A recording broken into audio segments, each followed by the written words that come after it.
వెంకటాపురం వచ్చింది.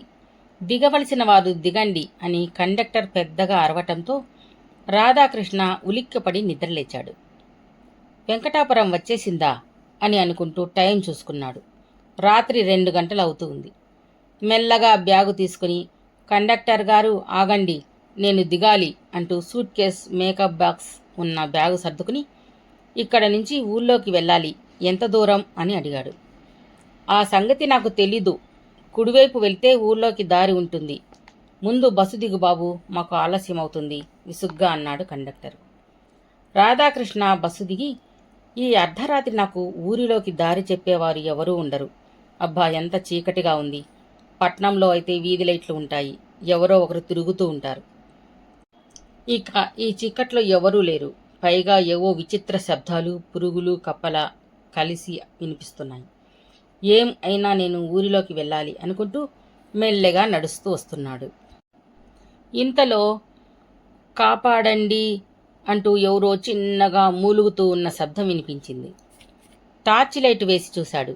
ఎవరూ కనిపించలేదు. తన భ్రమ అనుకుని తిరిగి వెళదాం అని 4 అడుగులు వేశాడు. నన్ను కాపాడండి అంటూ చాలా చిన్నగా వినిపించింది. ఈసారి టార్చ్ లైట్ చుట్టూ వేసి వెతికాడు. అక్కడ ఒక దిగుడు బావిలో నుంచి వినిపించింది. బ్యాగులో అక్కడ పెట్టి బావిలోకి లైట్ వేశాడు. ఎవరో బావిలో పడి ఉన్నారు. దెయ్యమేమో అనుకున్నాడు. లైటు వెలుగు పడగానే క్రింద బావిలోని వ్యక్తి చెయ్యి పైకెత్తాడు. రాధాకృష్ణ బావి మెట్లగుండా లోనికి దిగి 50-60 వయసు ఉన్న వ్యక్తిని ఒంటి నిండా రక్తంతో పడి ఉన్నాడు. రాధాకృష్ణ ఆ వ్యక్తిని మెల్లగా బయటకు తెచ్చాడు. అలా రోడ్డుపైకి తీసుకురాగానే దూరంగా ఒక బస్సు వస్తూ కనిపించింది. వెంటనే దానిని ఆపి అతడిని పక్క ఊరిలో ఆసుపత్రిలో చేర్చాడు. ఇక ఆ రోజు అక్కడే ఉండి, తరువాత ఉదయం డాక్టర్ వచ్చి మీ నాన్నకి స్పృహ వచ్చింది అని చెప్పాడు. రాధాకృష్ణ ఆ వ్యక్తి వద్దకు వెళ్ళి చూశాడు. అతడి తలకు బలమైన గాయం తగలడం వల్ల కుట్లు వేసి కట్టుకట్టారు. రాధాకృష్ణ ఆ పెద్ద ఆయనను చూసి ఆశ్చర్యపోయాడు. ఆ వ్యక్తి కూడా రాధాకృష్ణను చూస్తూ అలాగే ఉన్నాడు. ఎందుకంటే ఇద్దరూ కొంచెం ఒకేలా ఉన్నారు. ఆ పెద్ద ఆయన కూడా వయసులో ఉంటే రాధాకృష్ణలాగే ఉండేవాడు. అబ్బాయి, నీ పేరు ఏమిటి అన్నాడు ఆ వ్యక్తి. నా పేరు రాధాకృష్ణ అన్నాడు. ఆ వ్యక్తి, నా పేరు దశరథ రామయ్య, మాది వెంకటాపురం, నాకు 100 ఎకరాల భూమి, ఇల్లు ఉన్నాయి. నా వయస్సు 60 సంవత్సరాలు. నాకు ఎవ్వరూ లేరు. నా భార్య, బిడ్డ 25 సంవత్సరముల క్రిందట యాక్సిడెంట్లో చనిపోయారు. నా ఆస్తిపై బంధువులు కన్ను వేశారు. నా ఆస్తి అంతా గ్రామంలో ఉన్న ఆలయాలకు ఇవ్వాలనుకున్నాను. నా కొడుకు బ్రతికి ఉంటే ఈ వయసులో నాకు సహాయంగా ఉండేవాడు అని చాలా బాధపడ్డాడు. గ్రామస్తులందరూ ఎంతో ఆప్యాయంగా మాట్లాడించినా నా వాళ్ళు నా కొరకు ఉండాలని పక్క ఊరిలో ఉన్న మా అక్క చనిపోతే అక్కడికి వెళ్ళాను. ఆమె పిల్లలు రమణ, రాంబాబు మంచి యుక్త వయసులో ఉన్నారు. అక్క కొడుకులు నాకు తోడుగా ఉంటారని తిరిగి వచ్చేటప్పుడు వారిని వెంకటాద్రిపురం తీసుకువచ్చాను. ఇంటికి వచ్చాక తెలిసింది వారిద్దరూ సోమరిపోతులని. ఏ పని చేతరాదు. పొలం పనులకు పంపితే అక్కడ పనిచేస్తున్న వారితో గొడవలు పడి వచ్చేవారు. అయినా నేను వారిని ఇంట్లోనే ఉండనిచ్చాను. ఒకరోజు ఇద్దరూ వచ్చి, మామయ్య, నీ ఆస్తి అంతా ఆలయాలకు రాస్తున్నావని మునసబు గారు చెప్పారు, నిజమా అని అడిగారు. అవును, నాకు ఎవరూ లేరు, అందుకే పుణ్యకార్యాలకు ఇస్తున్నాను అన్నాను. నీకు లేకపోతే ఏం, నీ అక్కబిడ్డలం ఉన్నాం కదా, మాకు మాత్రం ఎవరున్నారు, నీ దయ వల్ల బాగున్నాం. నీ తర్వాత కూడా ఇలాగే ఉండాలి అనుకుంటున్నాం మామయ్య, మమ్మల్ని మరచిపోకండి అని అన్నారు. మీరు రాకముందు ఆస్తి అంతా ఆలయాలకు ఇవ్వాలనుకున్నాను, కానీ చివరి దశలో మీరు సహాయంగా ఉన్నారు. మీకు వాటా ఇస్తాను, అంతేగాని మొత్తం ఇయ్యను. మీరు పాడు చేస్తారు అని అన్నాను.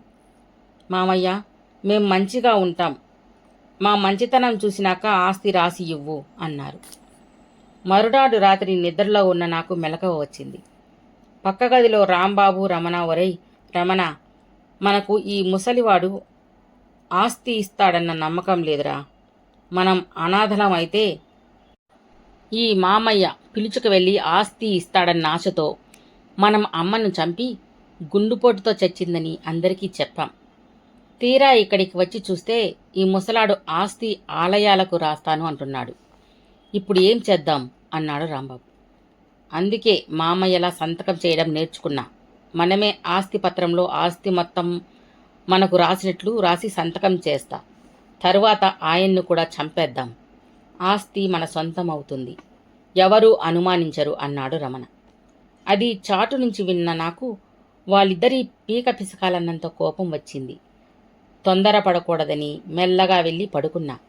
మరునాడు నిద్ర లేవగానే ఇద్దరినీ పిలిచి, మీ ఇద్దరూ మీ ఊరికి వెళ్ళిపోండి, నేను పిలిచినప్పుడు నా వద్దకు రండి అని అన్నాను.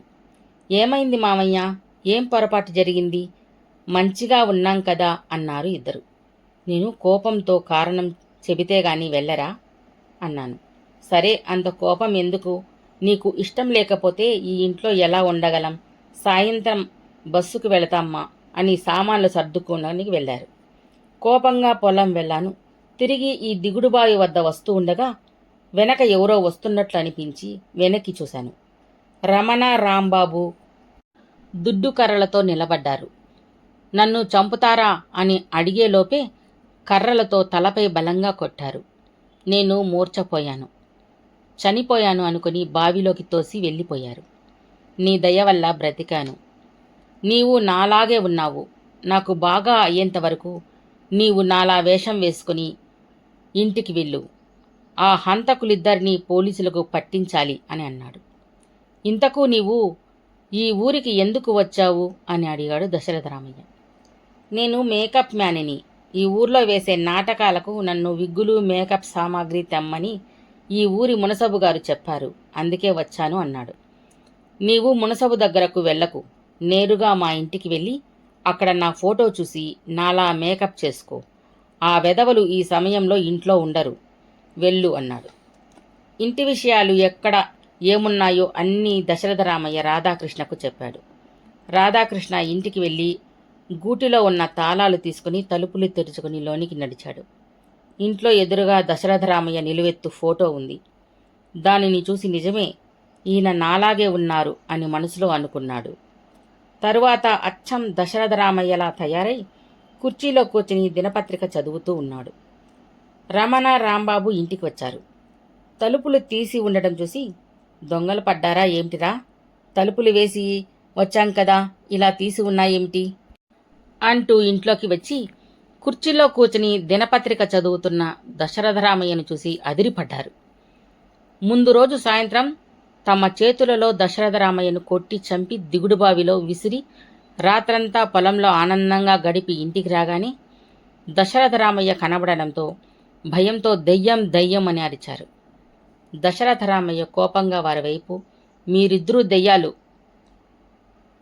నిన్ననే ఊరు వదిలి పొమ్మన్నాను కదా, ఇంకా ఇక్కడ ఉన్నారు ఏం అని అడిగాడు.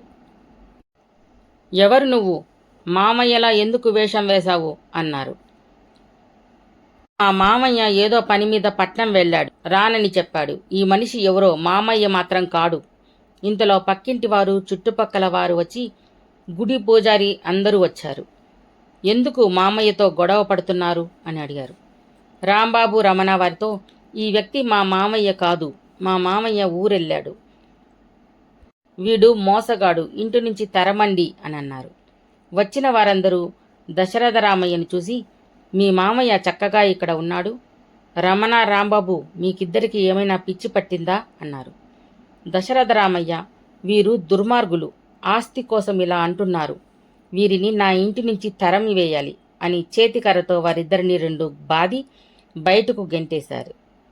అందరూ వెళ్ళిపోయారు. తరువాత రమణ, రాంబాబు తలబగలగొట్టి చంపాం, చచ్చాడు కదా, అయినా ఎలా వచ్చాడు, ఒకసారి బావిలో శవం ఉందో లేదో చూద్దాం అనుకుని చీకటి పడ్డాక ఎవరూ చూడకుండా బావిలోకి దిగాలి అనుకున్నారు. రాధాకృష్ణ ముందుగానే బావిలోకి దిగి బావిలో కూర్చుని ఉన్నాడు. దిగుతున్న వీరిని చూసి, ఎవరురా బావిలోకి దిగేది, పైనుండి దుంకండిరా, మీ రక్తం తాగుతా అన్నాడు. రాంబాబుకు ఏదో రాయి తగిలి రక్తం కారింది. అయ్యో దెయ్యం కొరికింది అని ఇద్దరూ పారిపోయారు. ఇద్దరూ పొలం వద్ద వెళుతూ ఉండగా దశరథ రామయ్య పొలం వద్ద ఉన్నాడు. రాంబాబు, రమణ దశరథ రామయ్యను ఎవడివిరా నువ్వు అని కిందకు తోశారు. రాధాకృష్ణ పెట్టుకున్న విగ్గు పడిపోయింది. వెంటనే ఇద్దరూ రాధాకృష్ణను అక్కడ కట్టేసి వెళ్లారు. ఆ ఊరి మునసబు దగ్గరికి వెళ్ళి అక్కడ దశరథ రామయ్య మునసబుతో మాట్లాడుతూ ఉన్నాడు. నిన్ను కట్టేసి వచ్చాం, ఇక్కడికి ఎలా వచ్చావు అన్నారు. పెద్దవాళ్ళు మాట్లాడుతూ ఉంటే ఏమిటి వెర్రి మాటలు, పొండి అన్నాడు. రమణ, రాంబాబు వెళ్లారు.